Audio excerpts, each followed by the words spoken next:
Jeter les recours déposés contre Ousmane Sonko et Barthélémy Diaz pour les élections législatives anticipées du 17 novembre prochain. La décision des juges de les juger irrecevables a été motivée par l'article 182 qui en attribue le pouvoir exclusivement au ministre chargé des élections. Et puis l'affaire Diégui Diop, la responsable APR, a été déférée ce vendredi matin. Avec elle, le DAGE et 3 fournisseurs. Ils sont poursuivis pour escroquerie sur les deniers publics. À l'instant, ils sont dans la cave du tribunal de grande instance hors classe de Dakar. Et enfin en sport, grand jour pour le match Sénégal-Malawi. Pour Pape Thiaw, sélectionneur intérimaire, ce sera un baptême de feu historique et il le reconnaît en conférence d'avant-match hier. Il a fait savoir que le Sénégal n'a pas le droit de se rater.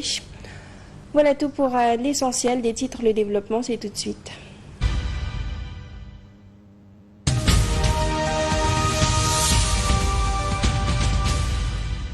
Nous le disions donc tantôt, le Conseil constitutionnel a rejeté les recours contre les candidatures d'Ousmane Sonko et Barthélémy Diaz pour les élections législatives du 17 novembre prochain. Dans le fond, les juges constitutionnels les ont jugés irrecevables en référence à l'article 182 qui en attribue le pouvoir exclusivement au ministre chargé des élections. Le recours contre la liste des suppléants de PASTEF est également rejeté. Les détails du document parcouru par Mamadou Kanté.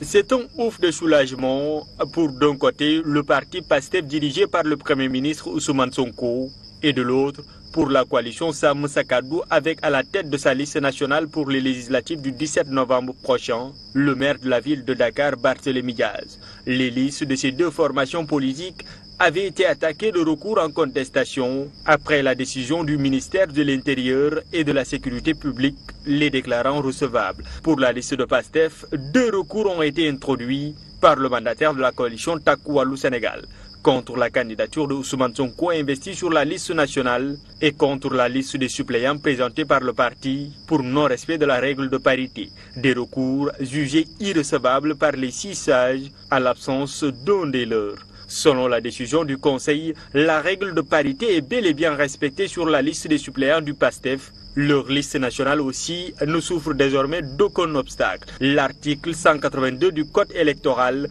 disposition spécifique qui régit la question d'inéligibilité à ce type de scrutin, attribue exclusivement au ministère chargé des élections le pouvoir de saisine. À défaut d'une telle saisine par l'autorité, la candidature est reçue. Ainsi donc, le recours déposé par Maguette Sy contre Ousmane Sonko a été rejeté. Même sort pour le recours introduit par la coalition Andeligue Sunureu contre la candidature de la tête de liste nationale de la coalition de partis politiques Sam Sakadou. En référence toujours à l'article 182 du Code électoral, la participation de Barthélémy Diaz aux élections législatives est confirmée par le Conseil. Ainsi donc, toutes les 41 listes retenues par la Direction générale des élections sont validées définitivement par le Conseil constitutionnel. Il ne reste qu'à procéder à l'impression des bulletins avant d'aller en campagne, puis au jour du scrutin pour l'élection des députés de la 15e législature. Pendant ce temps, nouvelle tournure pour l'affaire Diégui Diop. La division des investigations criminelles a déféré ce vendredi matin l'ex-directrice de la promotion de l'économie sociale et solidaire, le DAGE, ainsi que 3 fournisseurs pour escroquerie sur les deniers publics. Ils sont présentement dans la cave du tribunal de grande instance hors classe de Dakar. A rappelé que l'affaire présumée parle d'un détournement de 30 millions de francs CFA à la direction qu'elle a dirigée. Toujours sur cette affaire, l'avis à présent de ses soutiens. Pour eux, elle est victime de sa prise de position, mais ces derniers disent qu'ils comptent riposter dans les urnes. D'après eux, ils imposeront une défaite au PASTEF lors des prochaines élections législatives. C'est sous anciennes menaçants et des conditions peu commodes qu'ils sont venus soutenir leur camarade Diégui Diop à la division des investigations criminelles. Dès les premiers instants, l'un d'eux a été appréhendé par la police.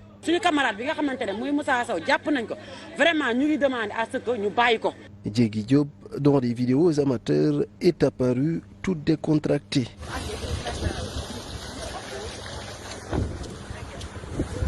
L'ancienne directrice générale de la promotion de l'économie sociale et solidaire, convoquée pour la troisième fois sur une gestion nébuleuse de fonds publics lors de sa gestion.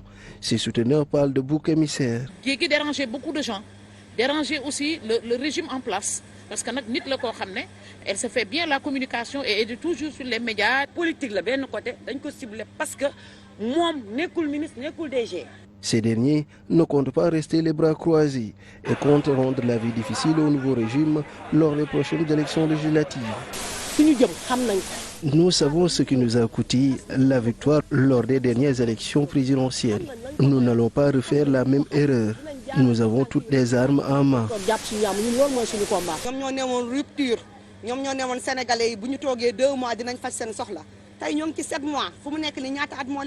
Venus nombreux pour faire coordonner l'apériste, ses sympathisants déplorent la magistrature par laquelle le duo Diomaye Sonko s'y prend pour la reddition des comptes. Ils auraient préféré que la liste des personnes visées soit dévoilée au grand public pour éviter certaines situations malencontreuses.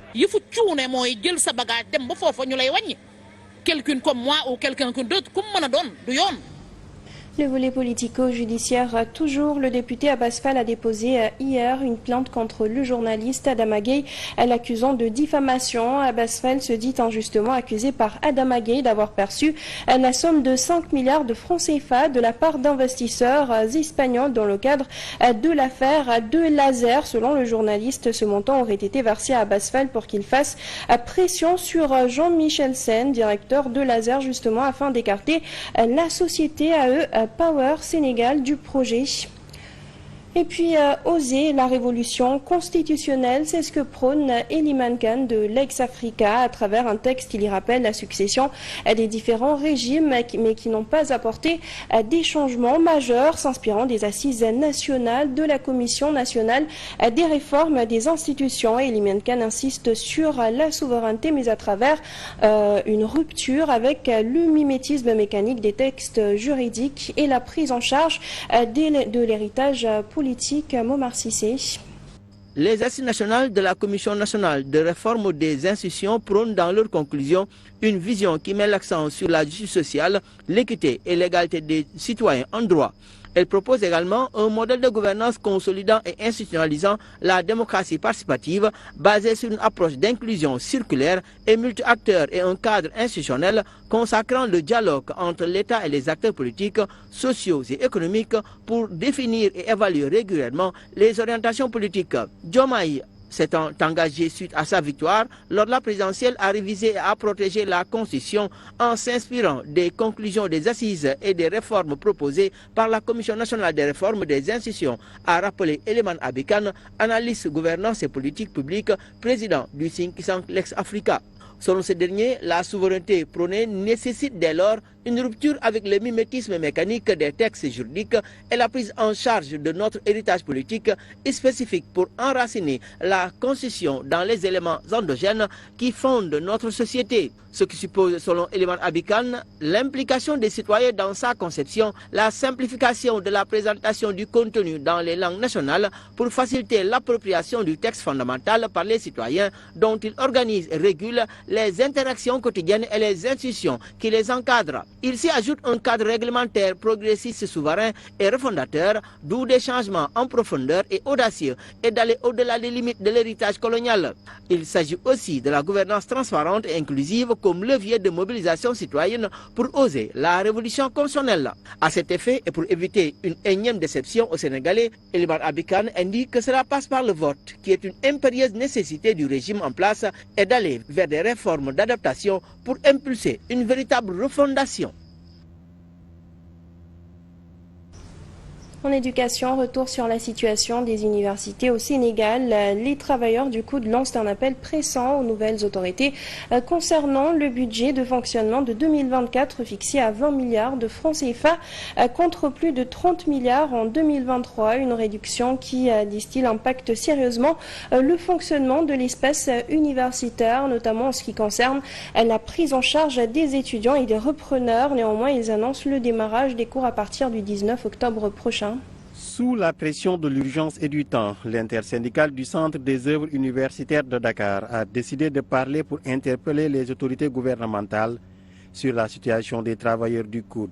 Nos campus souffrent de nombreux problèmes matériels, tels que des équipements vétustes, des espaces de travail inadaptés et des conditions sanitaires dégradées.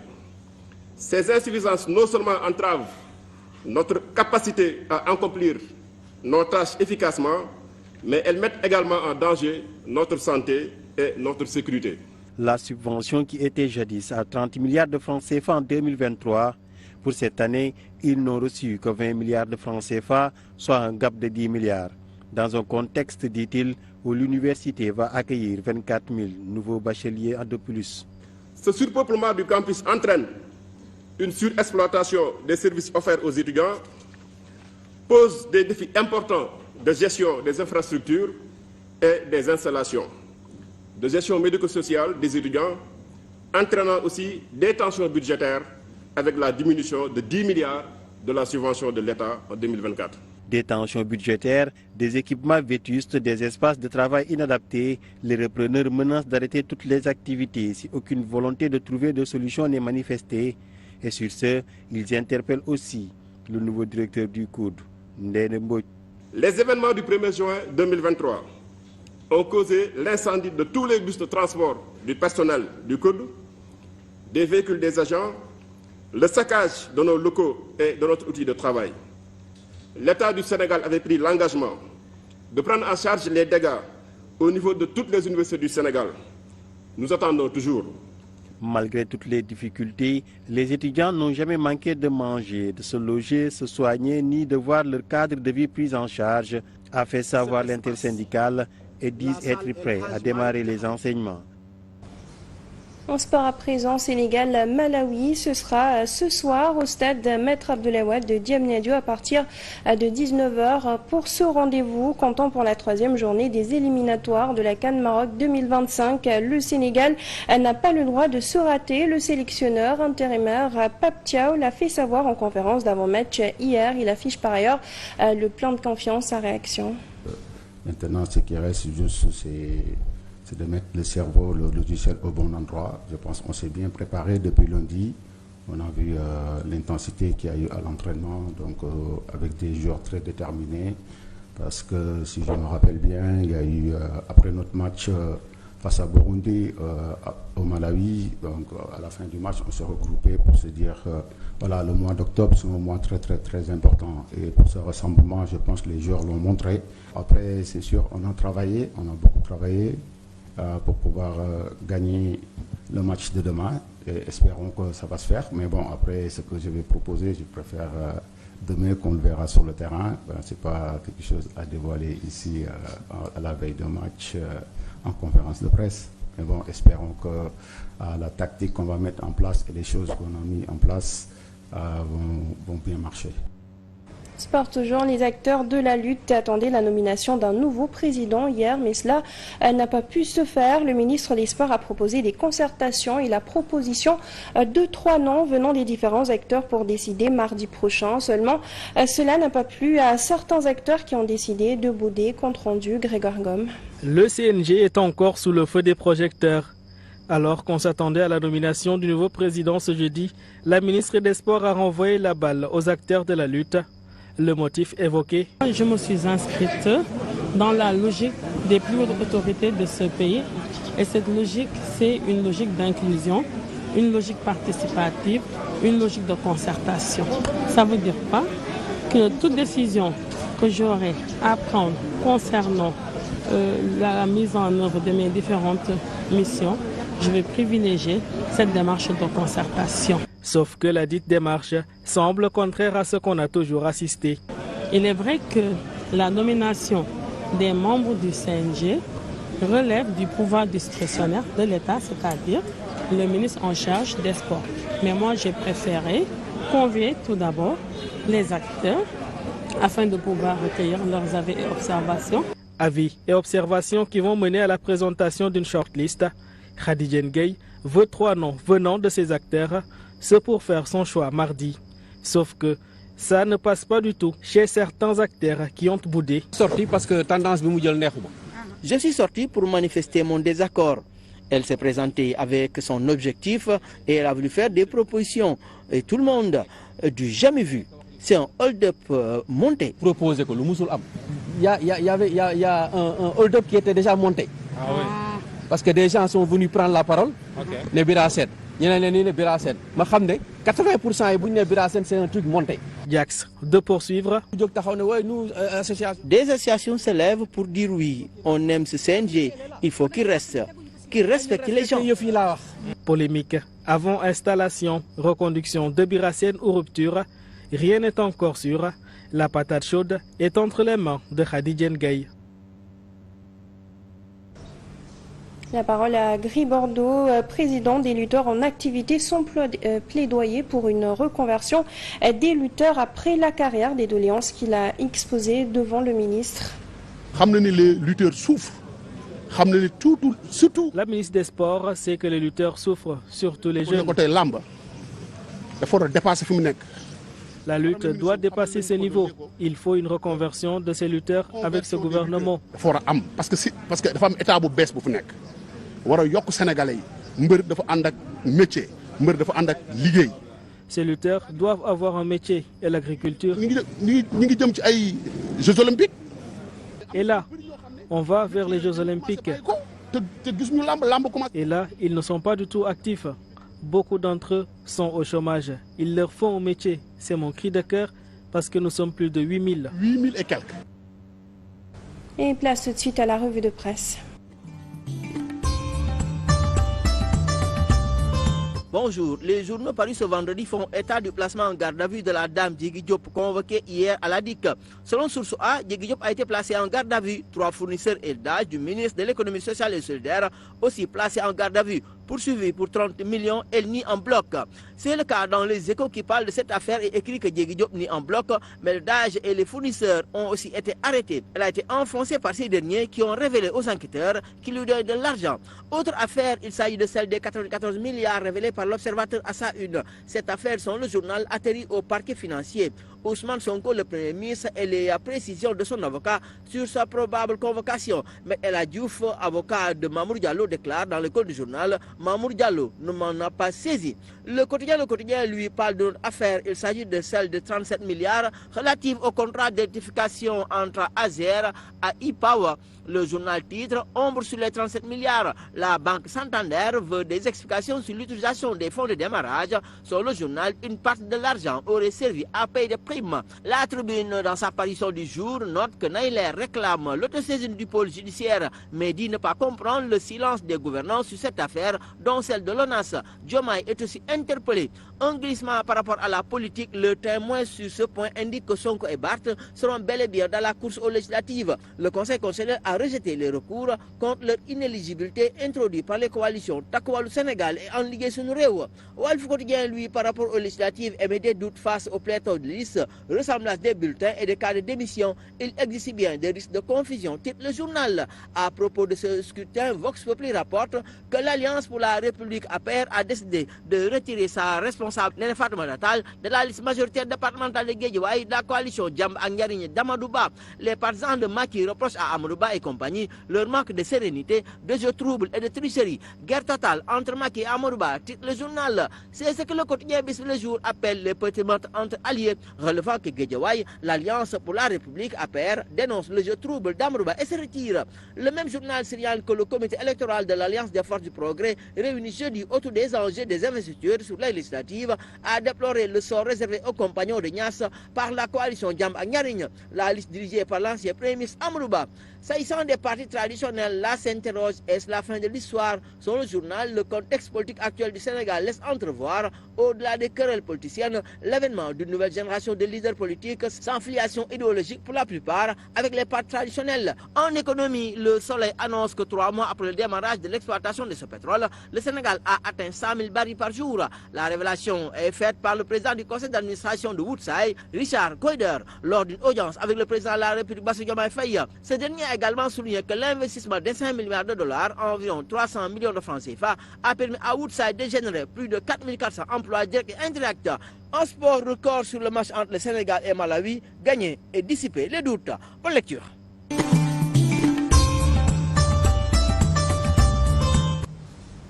C'est la fin de ce journal. Merci à vous de l'avoir suivi. À 14h, comme toujours, vous avez le Wolof. Merci, bonne suite de programme sur la 7 TV.